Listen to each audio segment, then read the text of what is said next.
అయోధ్యలో 2 నెలల క్రితం జరిగిన సామూహిక అత్యాచార ఘటన నిందితుడు మొయిద్ ఖాన్ కు చెందిన షాపింగ్ కాంప్లెక్స్ ను బుల్డోజర్తో కూల్చేశారు. అతను సమాజ్వాదీ పార్టీకి చెందినట్లు ఆరోపణలున్నాయి. జూలై 30వ తేదీన అయోధ్య పోలీసులు మొయిద్ ఖాన్ ను అరెస్ట్ చేశారు.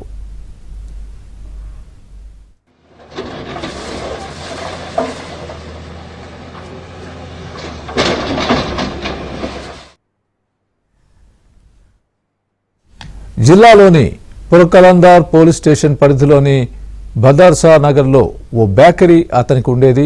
ఆ బేకరీలో పనిచేసే రాజు ఖాన్తో కలిసి నిందితుడు 12 ఏళ్ల అమ్మాయిని 2 నెలల క్రితం రేప్ చేసినట్లు ఆరోపణలున్నాయి. బాధితురాలు గర్భవతి అని తేలడంతో ఈ ఘటన వెలుగులోకి వచ్చింది.